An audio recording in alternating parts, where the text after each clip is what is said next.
How you doing, everybody? My name is Mark Bonamo. I'm a third-year evening law student at Rutgers University.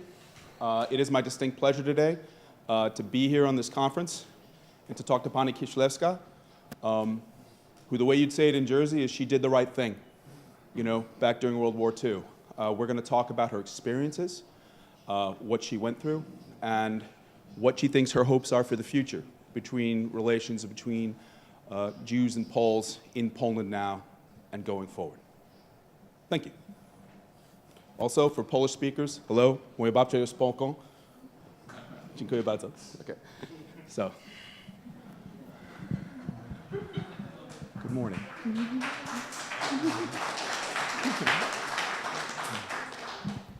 Are you ready? To są żyki, tak? Tak. Pani. Shalom. Moi rodzice i ja zostaliśmy oznaczeni w Yad Vashem medalem za ratowanie Żydów w an czasie award wojny. in Yad Vashem for us saving Jews throughout the World War II. Okay, good. So, Ms. Kishlevska, where were you born? Gdzie się pani urodziła? Ja nie rozumiem. Gdzie się pani urodziła? W Lwowie. Where were you born? In Where Lvov. was Lvov when you were born? Was it in Poland? To Polska była. Yes, it was But Poland back now, then. just for a word of explanation, Lvov was in Poland, but now the borders have shifted. After World War II, Lvov is now in what they call Ojca to Ukraine. wytłumaczył. And what is the name of the town near Lvov where you lived? W tym kraju. 10 000 mieszkańców. 10,000 inhabitants, Żydów 5 000. 5,000 Jews. Nie mogę tego pokazać, film? Can I show it? 5,000 people was Jews and 10,000 was a general. Ja byłam 17-letnia dziewczyna. I was a Miałam 17-year-old 17 girl lat. at the time. I was 17 years old back then. So, when the war began, were you aware how the armies of the time, how ultimately the Germans were going to treat Jewish people?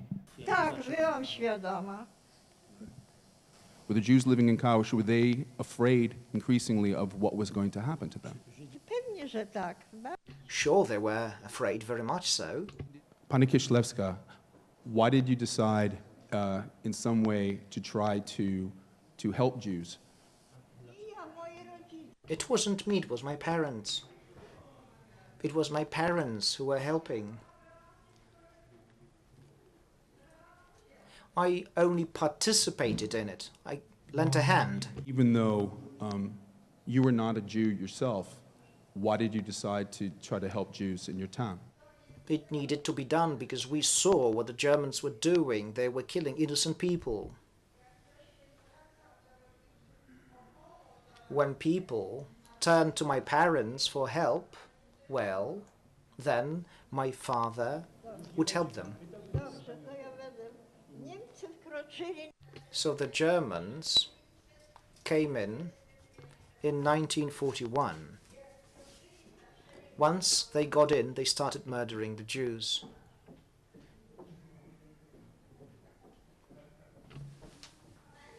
So, first,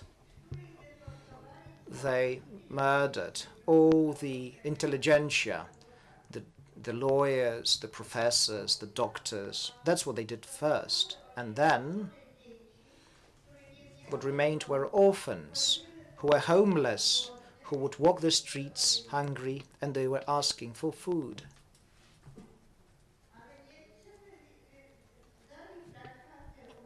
But Germans posted those posters that read that you could be punished with death for helping Jews. Once I saw this girl, she was standing there, and she was giving something to eat to Jews. She was helping them. And right then a German came and he saw that.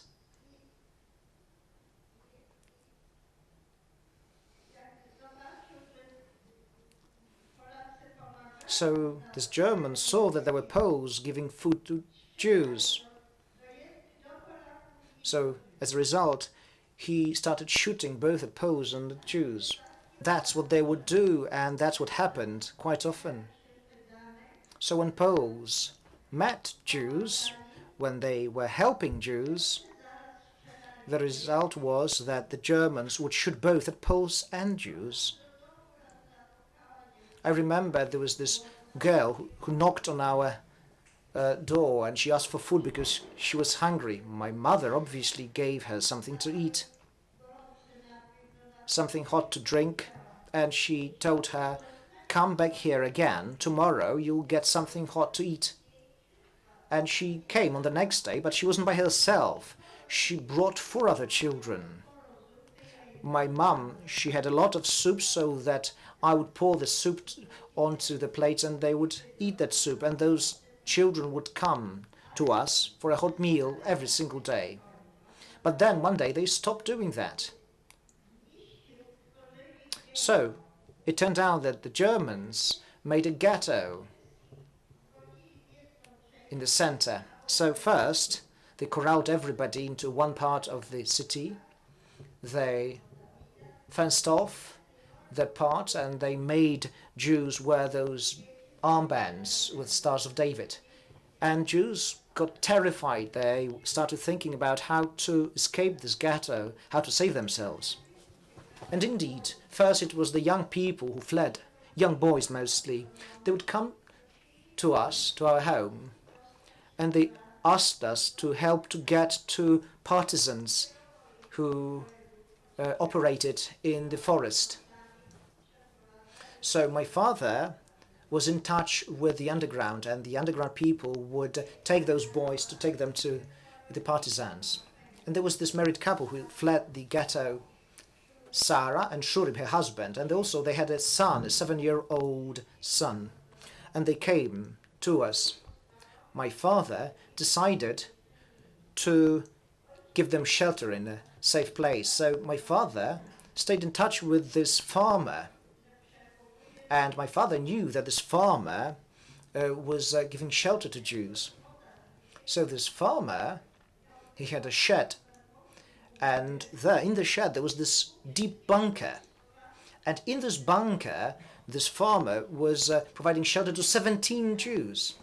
So my father took a horse and a cart and took this family to the bunker, and this farmer provided shelter and food to those Jews.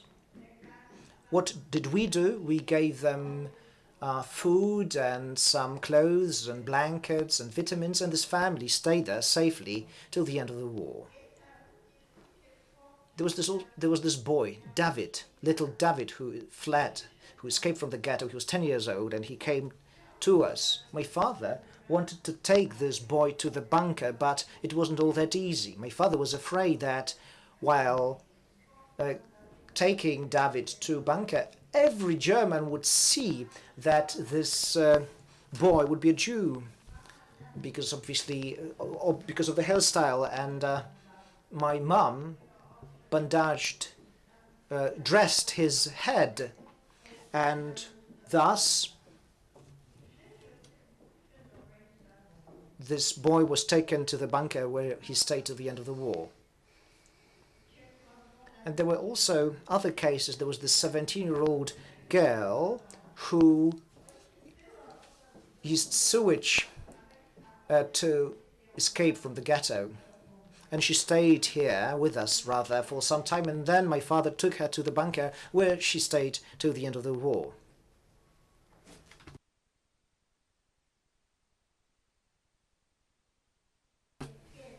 So Germans decided to start a ghetto in our town. So they corralled all the Jews into one part of the town. They fenced it off, and they told them to wear those armbands with Stars of David, and they were not allowed to leave. People in the ghetto were terrified. So they started to think how to leave, how to flee the ghetto. And indeed, first, it was young boys who started to flee. So we took them in, and then we passed them on to the underground, and the underground people would get them in touch with others.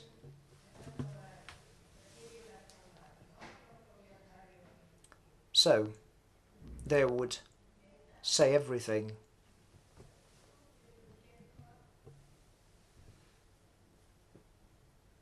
There was another person who escaped from the ghetto.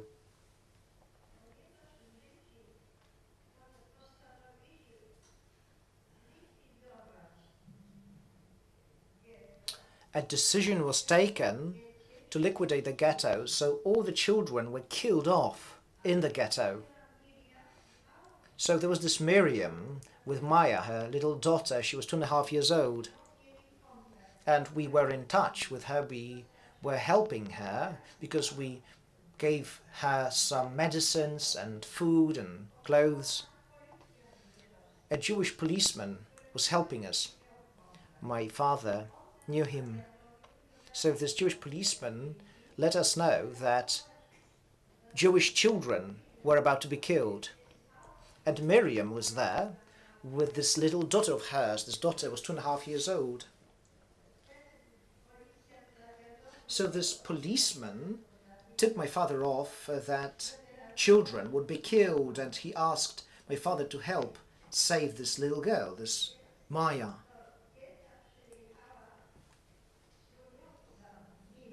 So this pre-war maid of Miriam went there, and together with the Jewish policeman, they took this little Maya, and she convinced her neighbors that it was her daughter. And the little Maya, she stayed with this maid till the end of the war. Now, the other Jews were transported to Bełżec, an extermination camp. They were taken there by rail, and Miriam decided to save herself. There was this crowd. She took the opportunity, she took off her band, and she escaped, whereupon she went to our house. And she stayed with us.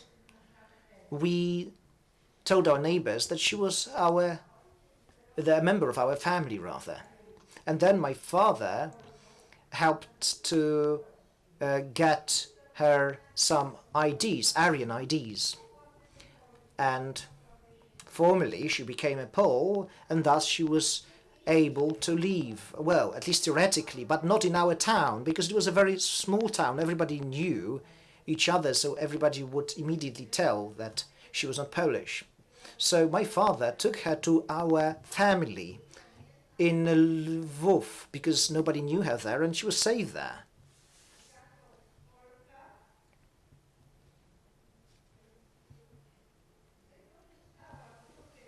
So she passed off as a Pole. There were those groups of people who were going to Germany to work there.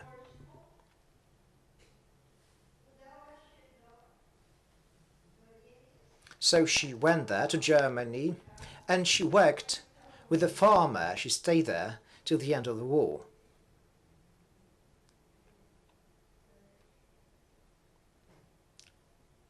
What else could I tell you? I think that would be it. That's what I can tell you. I will be happy to answer any questions if you have any. If anybody has any questions for Kislevska, go ahead. Were there times when you or your family were in danger? On pyta, czy Dlatego, że myśmy mieszkali bardzo... No, we were never in danger, because we were not living downtown. We were living in the outskirts. And there were neighbors nearby, there were orchards. It was quite safe.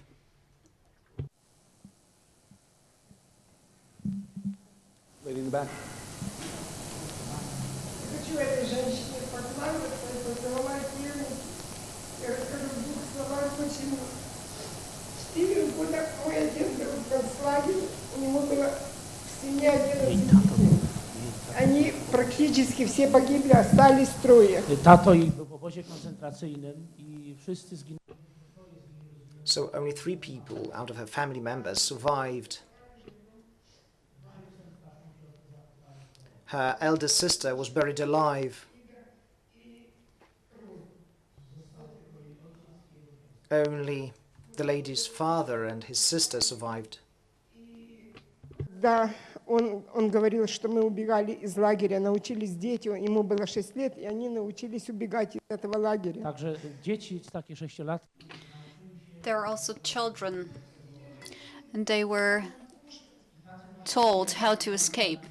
People such as Paulina helped them, kept them safe, and they only managed to survive thanks to people like Paulina. I am the head of the Jewish community, and my father has been dead for 7 years now.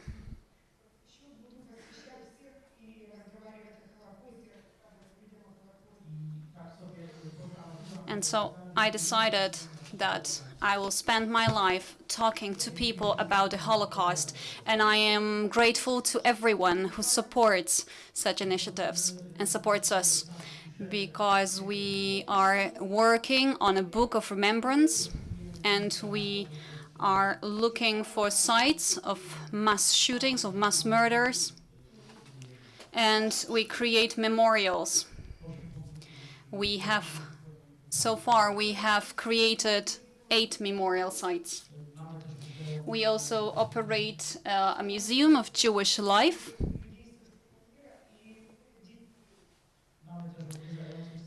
And visitors from all across the globe come and visit us. And I talk to them about the Holocaust.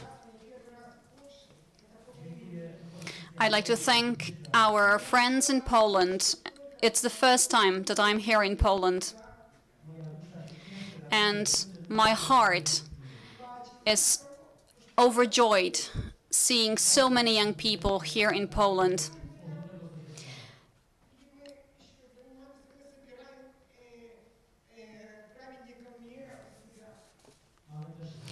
We also have our own righteous among the nations, because Ukraine is not a wealthy state.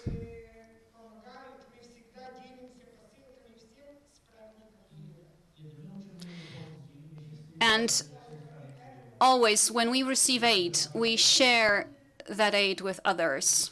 And so let me give a kiss to our guest.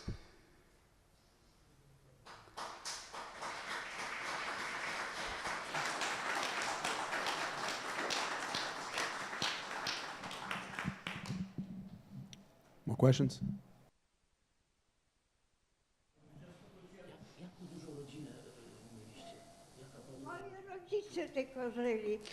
I only had my parents, and I was their only child. I never had any doubts. I was happy that my parents were helping others, and I was also there to help. I was happy that we were able to save some lives.